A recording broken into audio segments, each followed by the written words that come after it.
we can really avoid and prevent many, many people from getting cancer. And so that's why I wanted to share this information and knowledge with as many people as possible.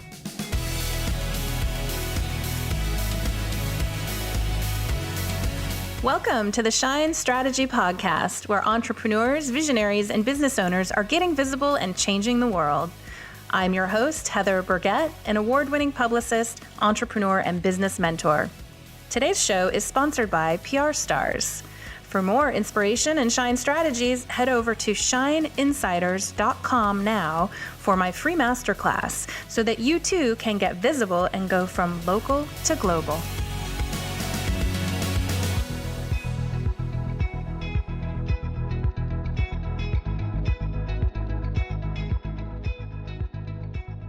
Hey, Shine Insiders! Are you tired of being the best kept secret in your industry? Well, I have a solution for you, and it's called free publicity, and we can actually get it for you fast. Go ahead on over to podcast.theshinestrategy.com. Over there, you're going to find my free pitch template, and that's going to help you get into major newspapers so that you can stop struggling to find your clients. Let them find you. We also have all of our show notes over there.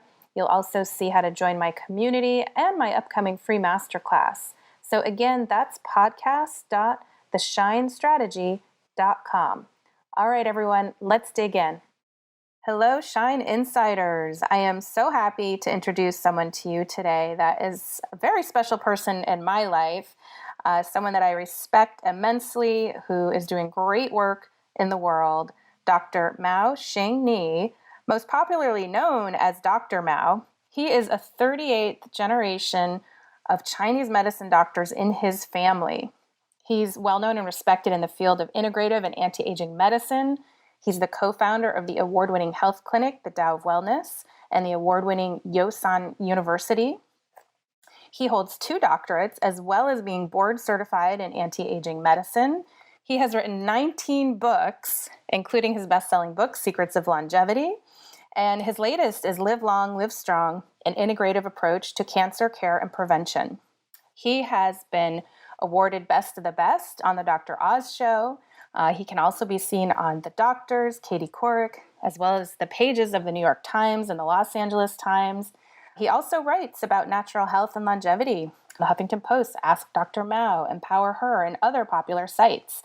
He speaks at medical conferences internationally, and he maintains a full-time clinical practice with his brother, Dr. Mao Shing Ni, and their team of doctors at Tao of Wellness, and that has centers in Santa Monica, Newport Beach, and Pasadena, California. So with all that being said, welcome, and thanks so much for being here today, Dr. Mao. Thank you, Heather. It's such a pleasure. Thank you. Yes, we've been talking about doing this for a while, so I'm so glad we're finally getting together and doing this. I really want to dig into your work today, and just as mentioned, to let your listeners know, you're someone that I've known for a long time, and I've been a patient of yours for many years. And I first went to you for autoimmune support. We've also worked on hormonal balance and fertility, and it seems that you are so well known for helping women with fertility issues. Would you say that is one of your top specialties? Yes, it's both an honor to be able to help women and men start their families, but at the same time, it's an unfortunate thing that is so prevalent today. And what do you think the reason for that is? Well, I think timing is a big issue right now. People are, particularly women, are waiting a while to start their families. So it used to be 20s, and then it got pushed into the 30s. And then, of course, women out there getting a great education, succeeding their jobs, they're climbing up the ladder, they're achieving their best in their career. And suddenly biological clocks start ticking, and maybe it's not the right time, it's not the right person. And then next thing you know, we're now into our 40s. And unfortunately, the body doesn't work as well on a fertility front, particularly for women. A little bit less so for men, but we're also seeing now men and women are starting to sort of the percentage of cause of infertility is starting to be equalized, where it's like 50-50 now. And it's all because people are waiting too long. to conceive. And there are so many other factors that are affecting the fertility. If we look at environmentally, there are a lot more toxins that are upsetting the whole hormonal balance. And so we're seeing that across the board. And that's unfortunate. But the happy thing that I'm able to say is that we have helped thousands of couples literally over the last 35 years conceive and have happy families with children. I'm happy to say that our work has not been in vain. Yeah, I love seeing all the photos in your office. It's clear that you have helped so many people bring beautiful babies into the world. And so, what would you say is the real different kind of approach or view that you take with Chinese or Eastern medicine? Because I'm guessing a lot of these people probably started with maybe some Western medicine or didn't have success with the avenues they were taking, and then they came to you. What's kind of the typical scenario, and what is the good news you have for people? So typically, yes, our patients go through the traditional reproductive endocrinology workup and treatment. So they may have already had intrauterine insemination called IUI, where the sperm is injected into the uterus to get as close to the follicle, the eggs, as possible. So that's IUI, and then IVF, in vitro fertilization, and that's when an egg is retrieved from a woman's body, fertilized on the outside, and then implanted back into her uterine wall. And both procedures have been done for many years now. And the success rate, unfortunately, is really not that high. We're talking about, on average, maybe 35, 35%. And, and there's all kinds of ways to try to help enhance this process. So patients have gone through several of those procedures, and they're very costly, very emotional experiences when you invest so much time, energy, and resources into something, and then for it not to work, it's really heartbreaking. So the emotional toll and the financial toll is tremendous, not to mention the physical toll. Well, what we have done, and our center, my brother and myself, we have pioneered a protocol that was studied over 20 years ago. It was one of the first studies that was published that show adding the treatment of Chinese medicine with acupuncture, herbal therapy, nutrition, and all the things that we have to offer, the successful outcome was increased by 40 to 60%. So here you have an IVF procedure that yielded perhaps 30, 35% success rate. Now we're able to vastly increase that by 40 to 60%. So that was kind of like the initial kind of cracking open the door. And then since then, a number of studies have repeated this similar protocol that have shown to validate the original study. So this is why I think now we have really wide acceptance of Chinese medicine, acupuncture for reproductive enhancement to really help people improve their fertility, get pregnant, and carry the full term. Oh, wow, that's amazing. I mean, 40 to 60%, that's a huge increase in the chances of having success. And that's just incredible. I know a friend of mine that got acupuncture every week when she was pregnant. And I swear that baby came out smiling. She looked like a little Buddha. I think it is powerful. It's powerful stuff. So I'd love to go back in time. I mean, 38 generations. Wow. I mean, that is incredible. Do you know your entire lineage, and how far back are we talking here? Yes, I'm very honored that I always joke about this, but it's true. I was born into the Lucky Sperm Club. So, being born into a family that can trace all our ancestors back 38 generations, we know every person, every person's name. We have a painting of each one of these ancestors, and it's about 1,300 years. So Wow. we're talking about going back to about 700 AD. Oh my And gosh. that's when that particular ancestor began practicing as a doctor. And then subsequent to that, he's passed it down through subsequent generations, the career, if you will. I mean, this is no different than, let's say, someone who started out as a blacksmith, and then his son took it over, and then the grandson took it over, and it just went on for generations. So in our family, this is what we've done for all these years. It's been really such a privilege. So that's why I said I was born into the Lucky Split Club.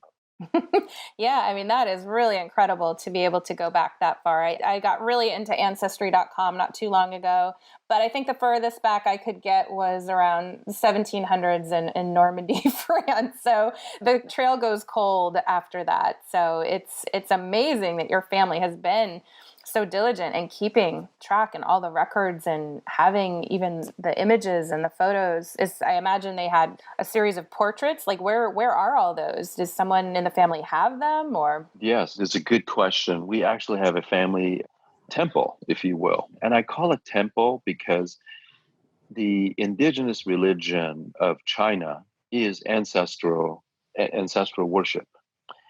And so what it means is that if we think about it, okay, we have come from our parents, our parents come from their parents, and so forth. So these people are the ones who give life to us.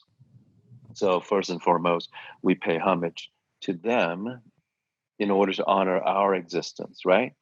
To acknowledge our existence. So there's a family temple with all the portraits, all the names in the bio of each one of them, and it's quite a large temple complex in China. So it still exists today. Oh, that's fascinating. And I've seen the pictures of your father in your office, and he looks like a very wise man. Can you tell us a little bit about him? So my father, his name is Mao Shing Ni, and he's also known as Omni.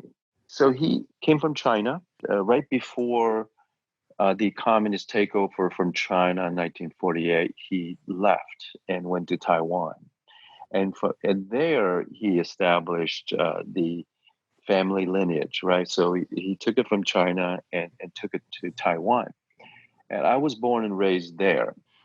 And there he not only practiced as a doctor of Chinese medicine, which includes, by the way, when I talk about Chinese medicine, it's a tradition that encompasses acupuncture, herbal therapy, nutrition, and qigong, which is a mind body self regulation type of meditative arts, meditation, and many other things that really encompass the healing traditions of Chinese medicine. But so he taught there as well, and he also wrote many books on Chinese medicine and the Taoist philosophy which underlies Chinese medicine. This very concept of yin and yang, the balance between yin and yang, right? It originates in Taoism. And so much of the theoretical understanding foundation of Chinese medicine actually came from Taoism. So that's why he also was an acknowledged a master of the Tao. And then back in the 70s, he was invited by several American students who went to Taiwan to look for a teacher in Chinese medicine, Taoism, brought him here to California. So we came along. That's when our family immigrated to the United States. And then dad practiced here and started a school. And when he retired in 1985, my brother and I took over and continued on the family tradition. It really kind of, if you think about it, the tradition was precarious, could have been lost due to the communist takeover because it was so chaotic during that time of China. But my father was able to escape the communists, went to Taiwan, and then carried it to America. So now we get to continue it.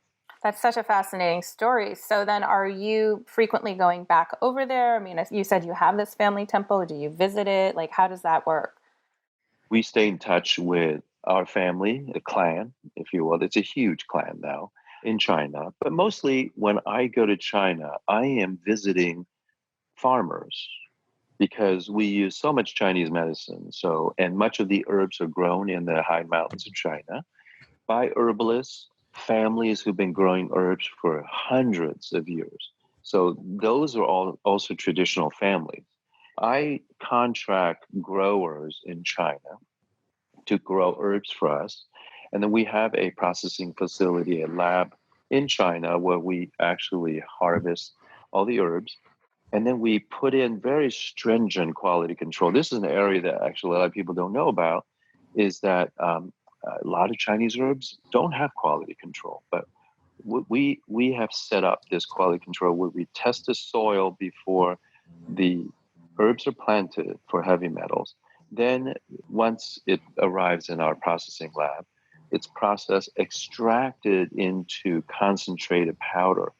Then we test again at that point for heavy metals and pesticides. Our farmers are not supposed to use any pesticides according to our contract. And once that passes muster, then we also test additionally now for bacteria. Before then, it's vacuum packed and then shipped to the US. And once it arrives in the US, the FDA tests our products again before releasing it for our use, our consumption. So I have to go on a regular basis during harvest time, especially, or during other times. And what I do is I gather samples from the fields and I test them. It's called random testing as well, just to make sure, you know, keep everybody honest, right? Keep everybody on their toes, I guess. Exactly. And so I do. So part of my trips, I do that. And part of my trips, because we have a university with accredited doctorate, master's degree in acupuncture and Chinese medicine. So we have relationships with schools in China where we do educational exchanges.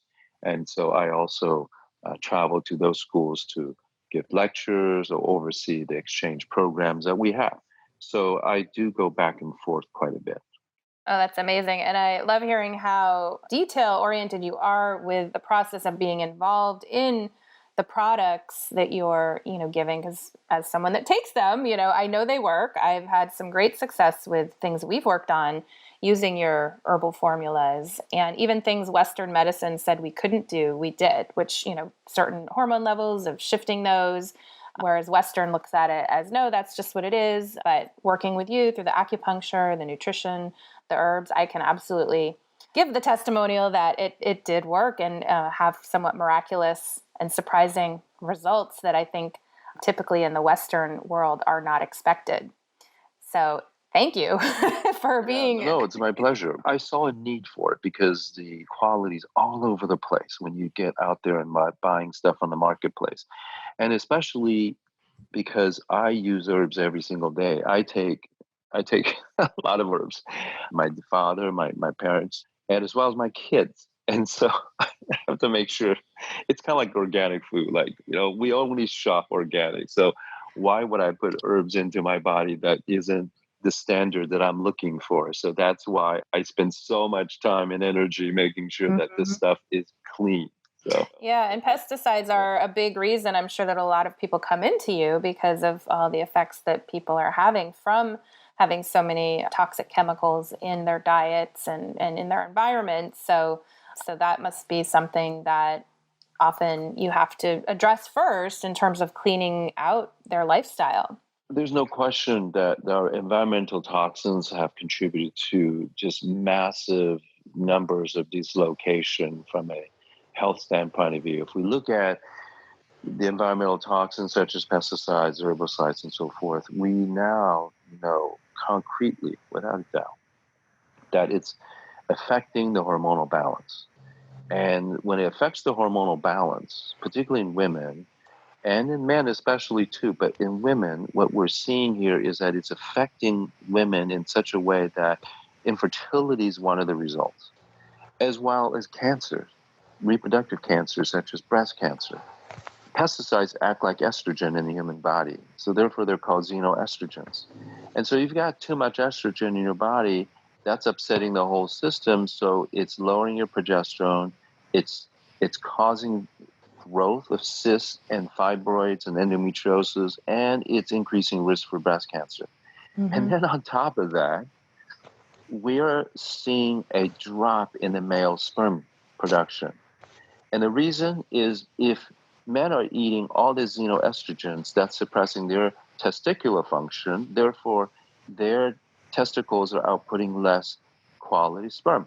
So over the last 30 years, studies done in UK and US have found, on average, the male sperm have dropped by 50%. Wow. 50%. That's And frightening. then now you introduce the plastics into the mix. BPA, perfect example.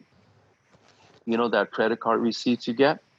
It's Hmm. coated with plastic, BPA plastic. It is. Studies found that men who have that receipt in their pocket have much lower sperm count. That's a new one. I did not know that. I mean, I always heard you don't want to have your cell phone in your pocket, well, especially men, because that can affect the sperm count. But now hearing receipts, I mean, that everything does seem to be these days BPA free, or people are trying to Sure. have BPA Yeah. free products in their life. And, I think some people maybe don't quite understand why. So I think this is great that you're explaining this. And even products in our homes, like, isn't Febreze an endocrine disruptor as well? Like, I just keep hearing all of these, different products that have so many toxins in them that are just, people don't realize how badly they're being affected by them.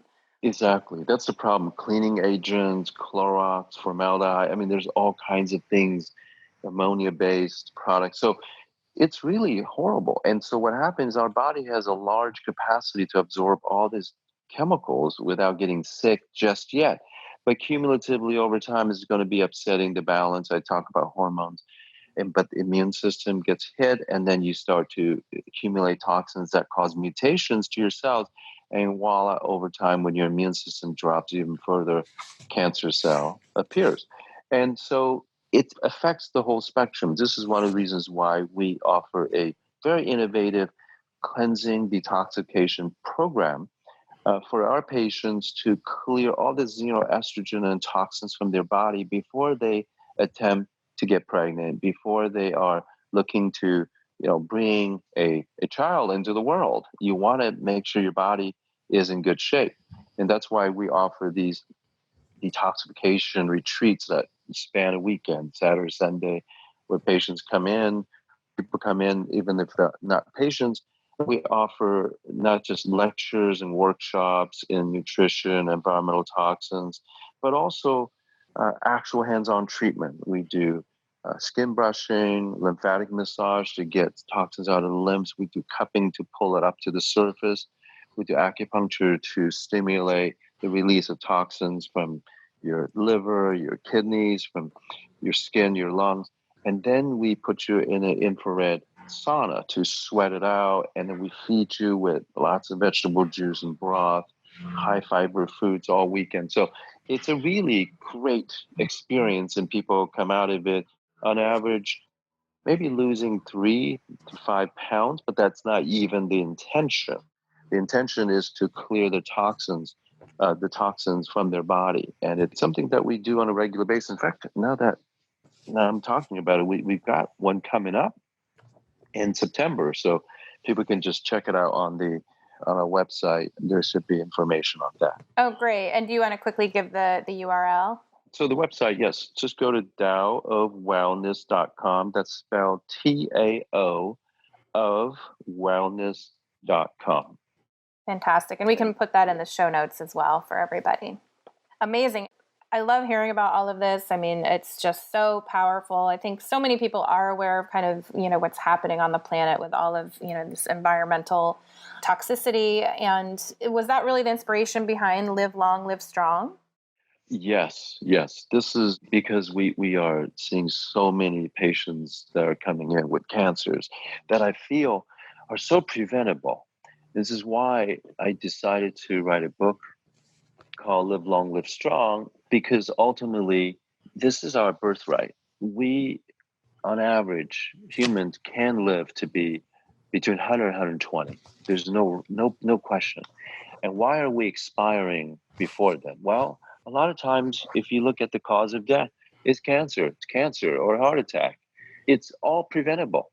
If we just look at what we do every day, what we get exposed to, and all that, and learn about it, and avoid getting exposed to toxins, and keep our immune system strong, and keep our stress manageable, and learn techniques such as meditation, using alternative and complementary medicine like Chinese medicine, acupuncture, to stimulate your body's own self-healing capabilities, we can really avoid and prevent many, many people from getting cancer.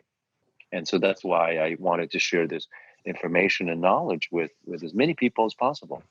And I love that you keep referring to Qigong as well as kind of a piece of what you do and specialize in, and that, is in this lineage that you carry. And back in my healing arts days, I was diligently studying Qigong. I practiced daily for, I think, at least 2 years. And I will say that it was life changing and somewhat miraculous. I mean, I felt younger and possibly the best I've ever felt. And so it makes me wonder why I'm not still doing it every day. But, it's one of those things where, it falls off. And I keep saying, I've got to get back to it.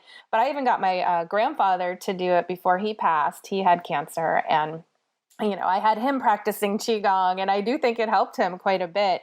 So do you have any great stories about maybe some of the miracles that you've seen with, Qigong as with the masters? I know that it's incredible things can happen. It's all about, for people that don't know, Qi is essentially energy, and Gong is I think the way you move it or use it. And so it's all about how you're working with the energy, correct? Absolutely. So we all have innate energy.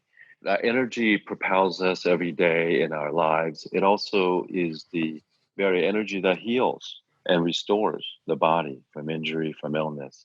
So qigong, as you said correctly, it's a study and mastery of qi. How to recognize and be aware of that qi, how to cultivate it, and how to strengthen it so that you can use it for healing and for manifesting your life with it. And so the practice of it is incredible. We have a program, qigong program for cancer patients, and in fact, we teach it at St. John's Hospital here in Santa Monica. And we also have workshops, and we also work with patients one on one. And as far as story goes, we've had a number of patients who are so diligently working with it every single day, like spending an hour with it every day. That has made all the difference. I mean, when they go through chemotherapy and with their qigong practice, their immune system, their white blood cells stay really high, very strong. They don't need to get the Neulasta or Neupogen, which are drugs that pumps up your bone marrow to produce more red blood cells, which is your troops, your immune system, right? Mm-hmm. And they get through their chemo treatments really with flying color. I mean, without any side effects. Their energy stays strong. They're able to work full time. It's incredible. And in China, there's been studies after studies that show qigong and a particular type that we teach called qigong for cancer support is used for these cancer patients, and they were able to show those who practiced qigong versus those who didn't. They had a better recovery, higher remission rate, and higher quality of life. So there's no question, learning self-regulation. That's what this is. Qigong is to teach you how you can regulate your body so that you can increase the functions when you need it and restore your body and fight the cancer. Incredible. And, I had been learning from, I think it was an apprentice of Master Hong, who is a Qigong master out, I think he's in Arcadia. And I remember my teacher having said that she had started early menopause in her 30s, even, and that Qigong had stopped that. It is a longevity exercise. It's just to help people understand a little bit more. If you don't know it, it's kind of like a moving meditation, like Tai Chi. In fact, I think Qigong is the oldest form. It's also the root of all martial arts and practices like Tai Chi. So this has been around for a very long time, and it's very powerful stuff. And I personally can also say with that Qigong is extremely life-changing. And you guys, if you're listening, it makes you younger. It makes you look and feel younger. So go for it. Give it a try. So also, I saw this on your blog. You have, so much great information online. And you had one article that says how the clothes we wear can affect our lifespan. I was curious about that. Could you tell our listeners what that concept is about? Yes. So there's several aspects to the clothing that we wear, right? So there's the material, there's the actual color, right? So these all will affect you in a subtle way. The material itself, we're a bioelectric being. We have energy going through our body. So materials like artificial type of clothing materials, such as the polyesters and nylons, they actually interfere with static. They generate static electricity that can affect your natural electromagnetic field, and as well as the flow of your energy.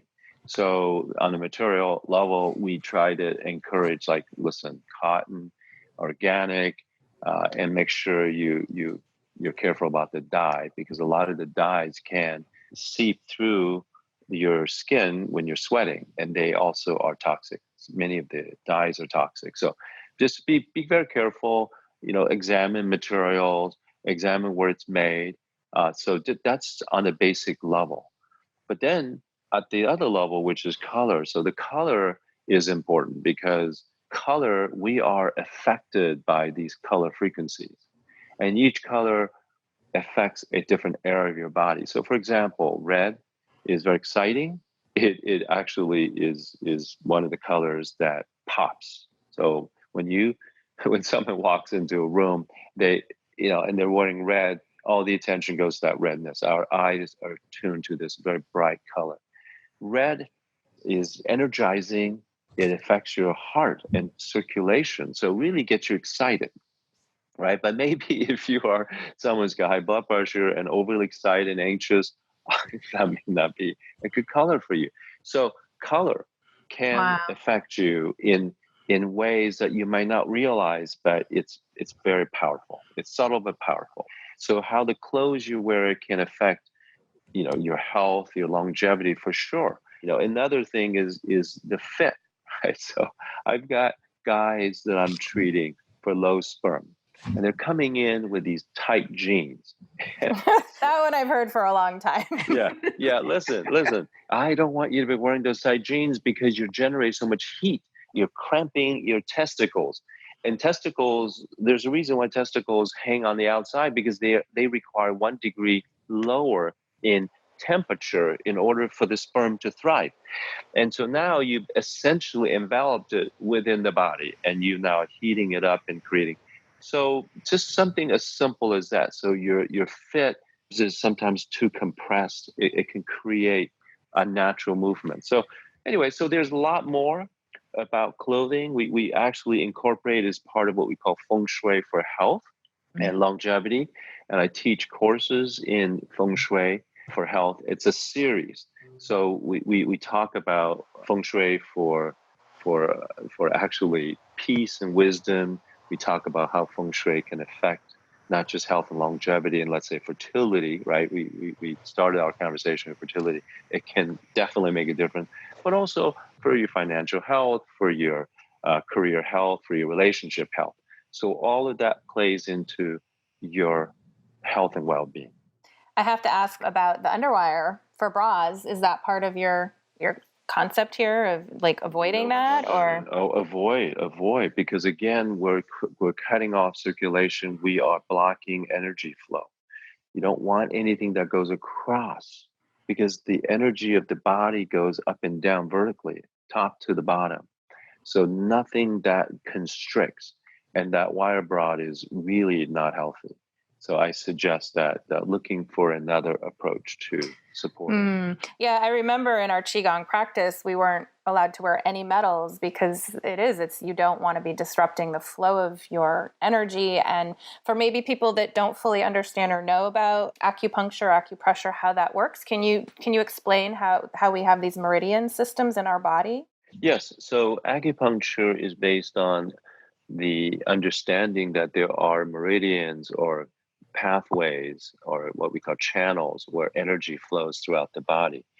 And they can include your nerves, they can include blood flow, they can include all of that. But really, collectively, what we're talking about is the highways within your body where energy travels and traverses. And that also is important for communication. Your whole communication system is based on this. And so acupuncture then is understanding that there is this, and then using tiny little disposable needles placed in different strategic points called acupoints along these highways to get rid of blockage, right? Just like highways, you can get energy jammed up, cars, car accidents where you can create blockages. We need to clear blockages so that communication is restored, delivery of nutrients, and function is restored. And so acupuncture is about restoring your body's own natural healthy function. That's what it does. And we can document the changes that the body is going through with acupuncture treatment. And that's the unique thing about acupuncture, is that it's stimulating your body's own healing process. And that is very much what I would consider the oldest self-healing, healing modality in the world. Yeah, and I remember that being such a revelation when I was studying. I actually studied acupressure, and when I was in the, working in the healing arts field, and it just made so much sense that if there is a disruption in that pathway, that energy pathway, and that's where you're going to feel the pain, that's where there's going to be a problem or disease. And if you clear that pathway, then it can thrive and be healthy again. So I just love that. And if you think about all of the modalities out there, like, well, so Qigong would be a way of you doing that for yourself. I believe in, Ayurvedic medicine, they have, a similar view and approach on, the energy systems and making sure that they're all functioning properly. So, a lot of these Eastern medicines have kind of that same philosophy behind them. And it's just so great that so many people are being exposed to them now. They're becoming more mainstream. Even something like practicing yoga is helping you open those energy pathways. And, I've been a big fan of Chinese medicine for a very long time. And, I remember trying to convince my grandmother, who was in her 90s, and she's, long gone now, but, she was fairly open-minded, but she just couldn't wrap her head around the herbs. And she said, well, if it worked, everyone would be doing it. And I would always say, well, Graham, billions of people in China are doing it. So it does work.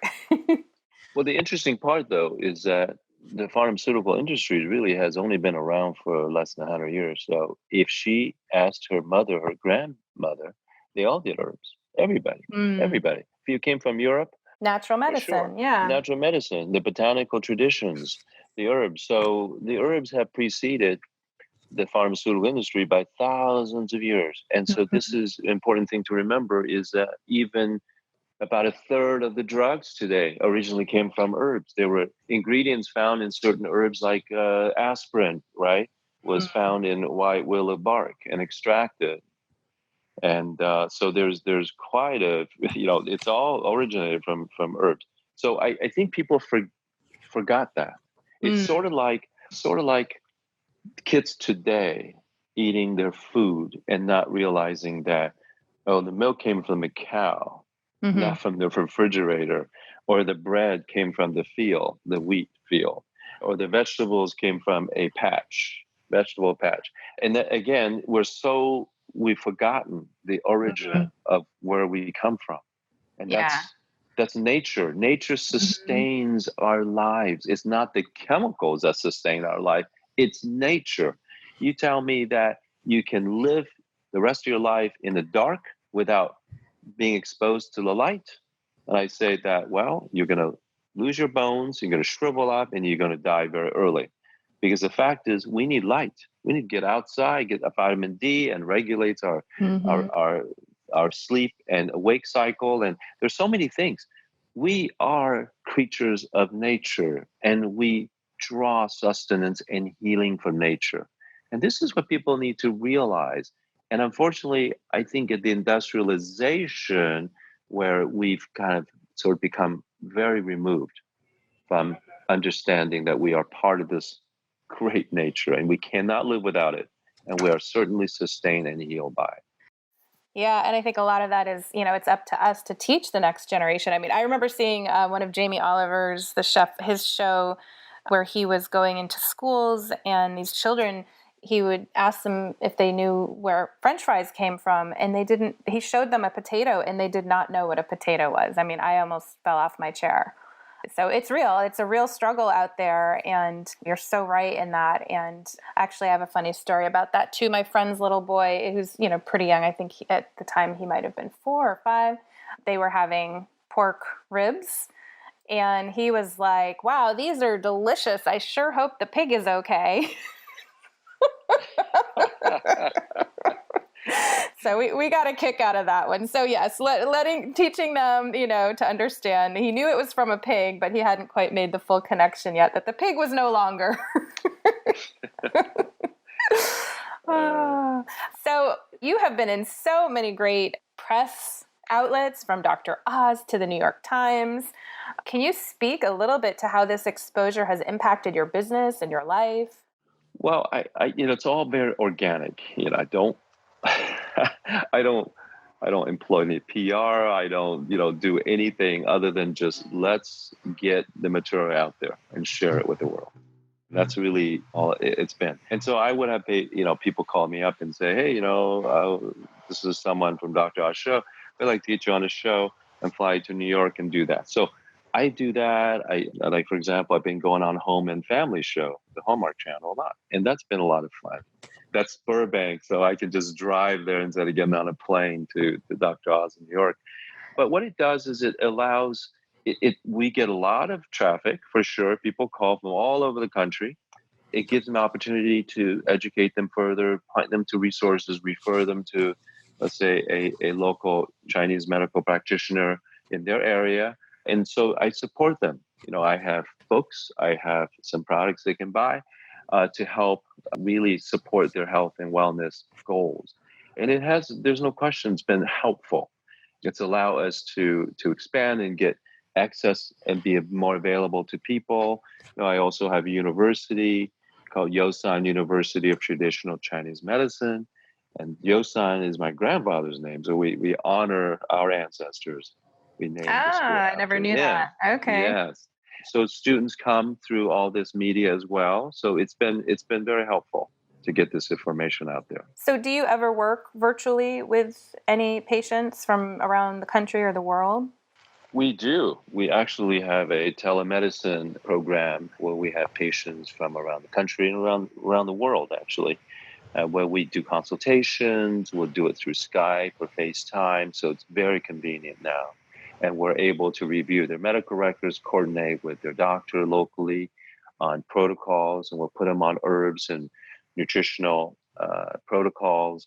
And it's been really satisfying because this allows us to become available to people who are not local to us. Oh, that's fantastic. That's something I've referred you out many times. So I hope that some of the people, even recently, that I've given your info will take advantage of that, because I know you are very, very good at what you do. And well, thank you. I really appreciate that endorsement. Yeah, I'd be curious. We have a lot of small business owners and creatives that listen to this show. You've had your own business for a long time now. You've got product lines. You have, books. You're doing so many things. What have been maybe some of your biggest obstacles in growing your business, and how did you overcome them? And what advice could you give our listeners today? Well, it's been a lot of bumps along the road, lots of learning experience, a lot of things that didn't go right, and I've been, if you will, in business for 35 years, and I was trained as a doctor, so I had no business experience whatsoever, and I just kind of took over from Dad, and my brother and I just kind of learned as we went along and made lots of mistakes along the way.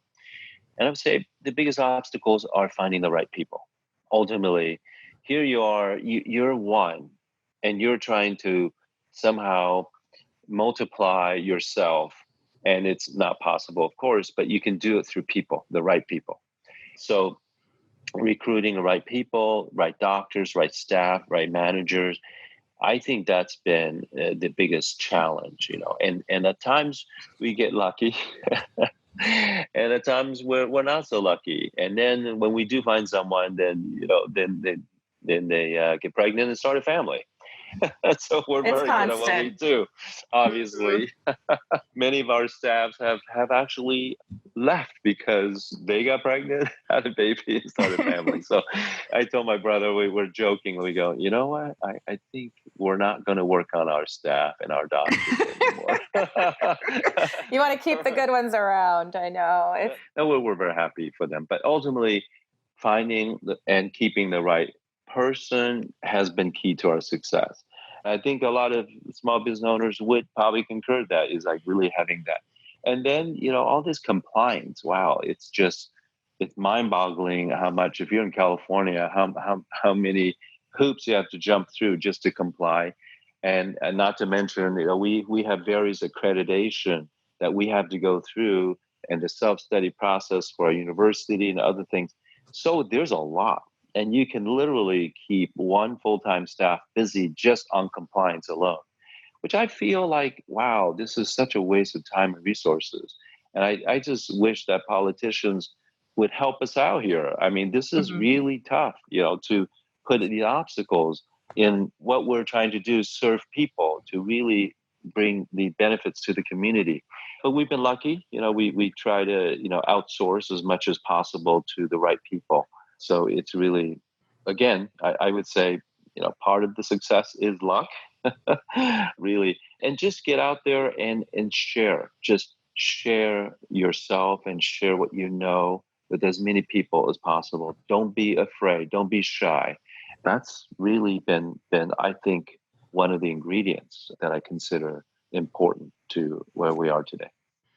Yeah, and that's, obviously this being the Shine strategy, we're all about getting yourself out there, and you are definitely a shining example of that, of going out into the world and having yourself available to so many people on so many different platforms and avenues, to share your wisdom and your knowledge and to help bring value to their lives, so that they can be healthy and have a fulfilled life. And, so we thank you for all of that and all of the work that you're doing.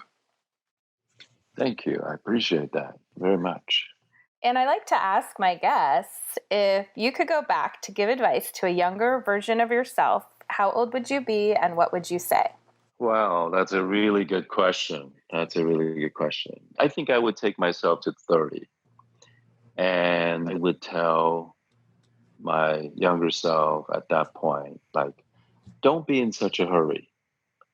Take your time and really, make this a lifelong adventure, and try not to pigeonhole yourself, try not to limit yourself by having sort of immediate goals in which you get so focused and bent out of shape about, but really have a long-term perspective and really be open to the next thing that comes along. Because I think if I think back to where I was at that point, I was extremely frustrated because I had hit 95% of my goals, and then I only saw the cup half empty and felt, interestingly, somewhat of a failure at that point. And that really had a major impact on my self-esteem and my mood.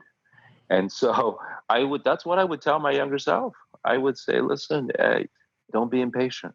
Life is long, and be open to the adventures. Don't limit yourself to just those things. There are many more opportunities that will come your way. And they have. They sure have. So. Absolutely. I mean, gosh, you've done so well for yourself. And I love that sort of takeaway of remembering to see that the cup is half full versus half empty. So that's beautiful. And I understand you have a gift for our listeners today. Yeah, no, I have a free ebook for download. So anybody who might be interested, they can just go to the website, and there'll be something that will be there for the next month. Will be up. So, and that's at the Tao of Wellness? Yes, taoofwellness.com. And you can also check out my monthly show called Dear Dr Mao, where I discuss about wellness, health, and all kinds of topics associated with it. So you can go to Facebook. It's a Facebook Live event, usually on the first Monday of each month, although September it's second Monday, but October will go back to the first Monday. And you can just type in Tao of Wellness, that's TAO of Wellness, on Facebook, and you'll be brought to that. Wonderful. Yeah. So you guys, there's, so much here for you. I hope you got, some great takeaways today. I know every time I'm with you, I continue to learn more. And we'll include all of these links on the show notes, and that's at podcast.theshinestrategy.com. And any final thoughts today before we sign off, Dr. Mao? Well, my wish for everyone is live long, live strong, and live happy. That's key. I love that. Thank you so much, everyone. Thanks for being here today. We so appreciate you, Dr. Mao, and I hope you'll come back and visit us again soon. Thank you so much, Heather, and best of luck to you. Thank you. Thank you so much for joining us today for the Shine Strategy Podcast. I invite you to join me at shineinsiders.com for a free masterclass where you can get more inspiration and strategies to get visible and change the world. Your voice matters. Please subscribe, rate, and share this show so we can continue to grow on this journey together. Until the next one, it's Heather Burgett, your Shine Strategist, signing off.